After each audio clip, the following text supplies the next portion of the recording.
j'espère que vous allez bien. On se retrouve aujourd'hui toujours en Thaïlande, toujours à Bangkok et plus précisément dans le quartier de Nana. Et aujourd'hui j'ai décidé de vous embarquer avec moi pendant 24 heures ici dans ce quartier précisément pour vous montrer qu'il y a aussi des chouettes choses à voir et à faire et surtout à manger parce que j'ai niché quelques petites bonnes adresses qui m'ont l'air bien sympas et c'est ce que nous allons tout de suite faire ce matin. Je me suis noté une petite adresse pour bruncher, il est actuellement 9h. Je me prendrai le temps tout à l'heure de vous parler un petit peu de Nana et pourquoi elle a la réputation qu'elle mérite je pense, et en même temps il y a des nuances à tout. Maintenant que j'y pense, je vais également tout à l'heure vous montrer d'un peu plus près notre hôtel, vous dire où on est, quel est le prix de la chambre, etc. etc. Donc bref, là sur ce, on va aller manger et je vous reprends un peu plus tard.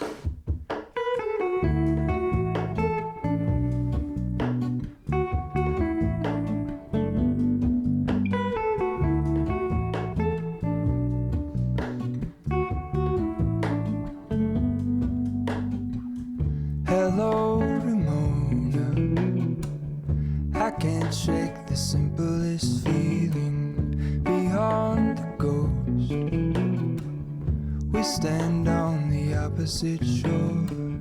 Hello, Ramona. I reach through mysterious ceilings, my only hope. I look for the things I don't know.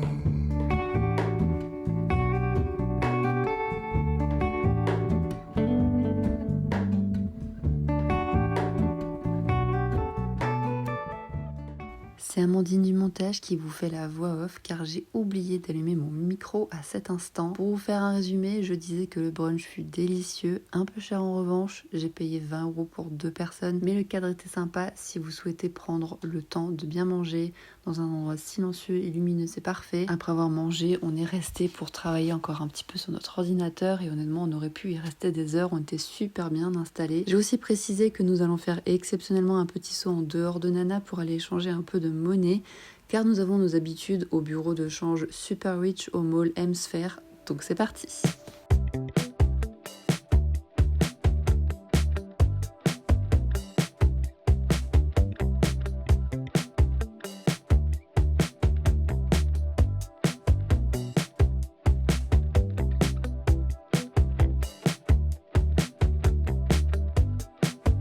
Ok, nous voilà bien arrivés au centre commercial, plus précisément au M-Sphere. Si vous me connaissez, vous savez que c'est mon mall préféré à Bangkok.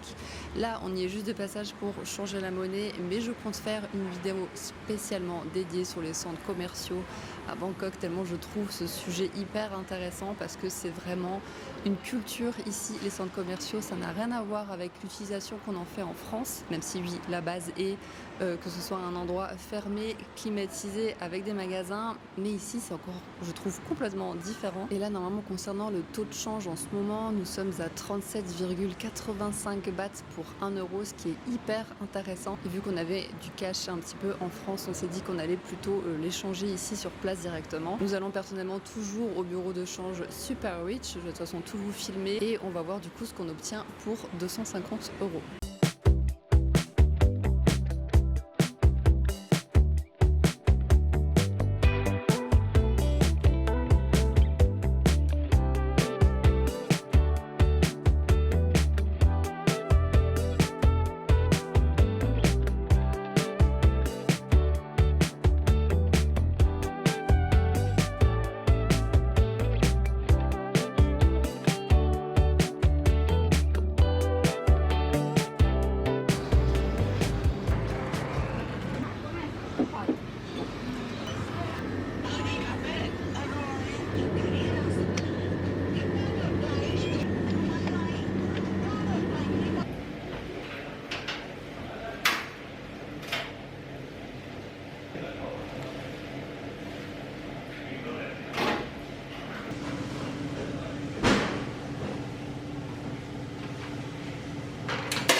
Me voilà de retour dans ma chambre d'hôtel. Je vous avoue qu'il fait vraiment particulièrement chaud en ce moment. Je regarde la météo, il n'y a que 31 degrés, mais il fait extrêmement lourd. Il y a vraiment une sensation de temps orageux. Vraiment le sentiment que ça peut tomber à tout moment, mais il y avait quand même du soleil et on en a profité et c'était quand même bien sympa cette matinée dans le quartier de Nana / Frongpong, vu qu'on a fait une petite encartade. On a vu d'ailleurs un peu partout des panneaux annonçant la Gay Pride qui va avoir lieu, je crois, du 27 au 29 juin, donc ce week-end. Je vais essayer de documenter entre guillemets un petit peu ça et de vous filmer des images de cet événement. Pardon, ma chaise est grince derrière moi. Mais vu que nos amis vont arriver demain soir, ouais, je crois que c'est ça, je suis pas sûre d'avoir le temps parce que le programme va être très freestyle et selon là où je serai, ce n'est pas sûr que ce soit là où la Gay Pride aura lieu. Donc voilà, je vais essayer, mais je peux rien vous promettre. Mais en tout cas, si vous voyez des images, c'est que j'ai réussi. Revenons dorénavant à Nana, le quartier de Nana,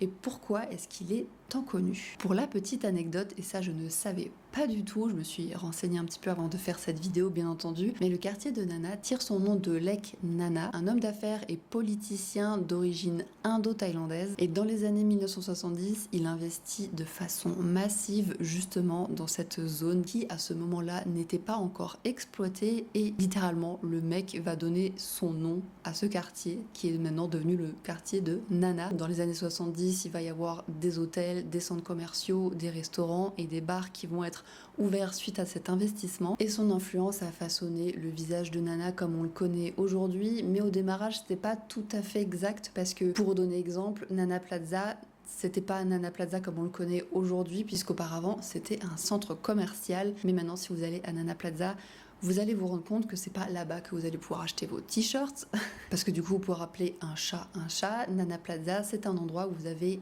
énormément de bars. Honnêtement, on est passé vite fait hier et je n'ai pas compté le nombre de bars tellement il y en a, mais maintenant c'est rempli de bars où vous pouvez vous offrir les services d'une femme ou d'une ladyboy. Voilà, tout simplement. Mais voilà, encore une fois, nous y sommes passés du coup par curiosité hier après-midi. Autant vous dire que hier après-midi, tout était encore fermé. On s'est rendu compte que tout ouvrait seulement à 19h. Enfin, c'est là que l'activité commence à démarrer. Mais nous, on y était, il devait être 17h30. Et à ce moment-là, il y avait juste, je crois, le bar central où vous pouviez boire une bière.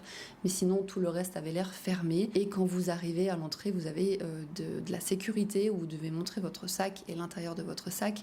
Et il me semble que les Thaïlandaises, ça je sais pas exactement, y vérifier la carte d'identité. Je ne sais pas exactement pourquoi, mais nous ils nous ont pas demandé la pièce d'identité, mais aux Thaïlandais qui passaient, oui. Si vous avez éventuellement une explication à ça, n'hésitez pas à nous le dire en commentaire. C'est maintenant un secret pour personne. En Thaïlande, ce sont des choses qui existent, qui, je l'espère, sont bien cadrées, surtout pour les femmes qui y travaillent. Il y a quand même l'air d'y avoir beaucoup de règles et je pense que vous pouvez pas faire n'importe quoi. Vous avez aussi dans le quartier de Nana la rue, attendez, comment elle s'appelle déjà, Soi Sukhumvit 3/1, surnommé Soi Arabe. Et c'est un endroit où je n'ai pour l'instant pas encore mis les pieds, donc je ne peux pas réellement vous faire part de mon ressenti, mais du coup on va y passer vite fait ce soir pour un petit peu voir à quoi ça ressemble, et je vous ferai bien entendu des images. Mais du coup, de ce que j'ai compris, c'est un quartier où vous pouvez y retrouver beaucoup de restaurants libanais, des salons de thé et des boutiques vendant des produits du Moyen-Orient. Donc voilà, ça je ne savais pas du tout qu'il y avait un quartier comme ça ici à Bangkok. Donc voilà, encore une fois, j'apprends tous les jours quand je viens ici. Ça reflète à quel point Bangkok est extrêmement diversifié et vous en avez vraiment pour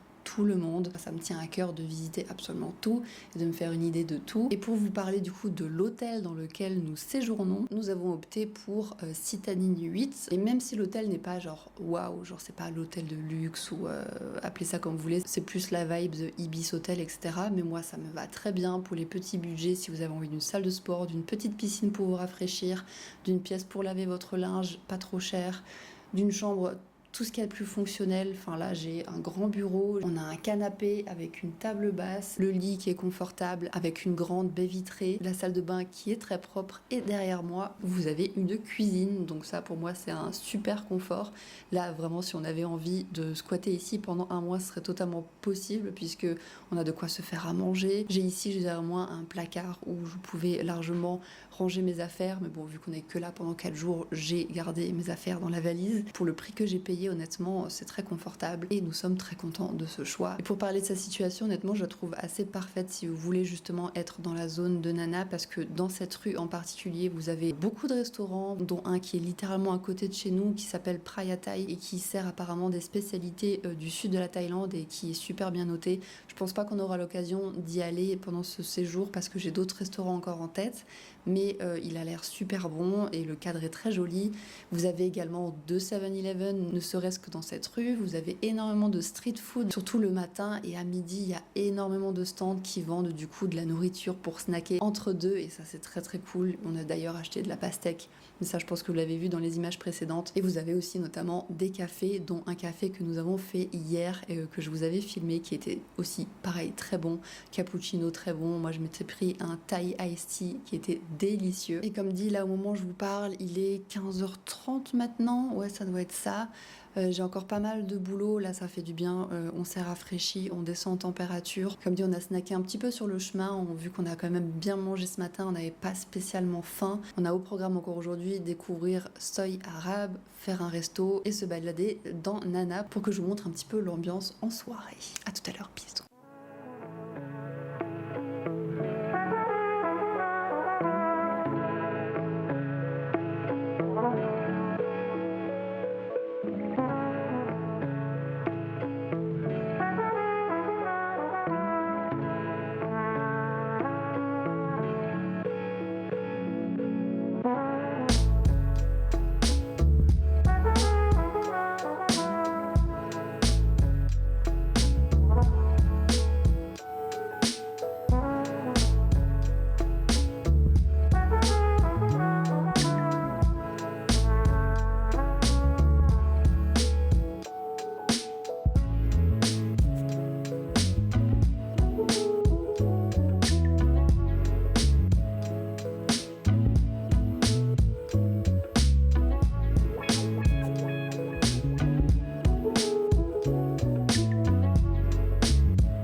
Et c'est ici qu'on va se quitter. Il est actuellement 20h30 et après avoir délicieusement bien mangé et avoir surtout pris une douche qui m'a fait le plus grand bien. J'avais tellement chaud en fin de journée, je n'en pouvais plus. Ça me tenait quand même à cœur de terminer cette vidéo en vous faisant un petit feedback entre guillemets de mon ressenti sur Nana, de ce que j'en pense de ce quartier, etc.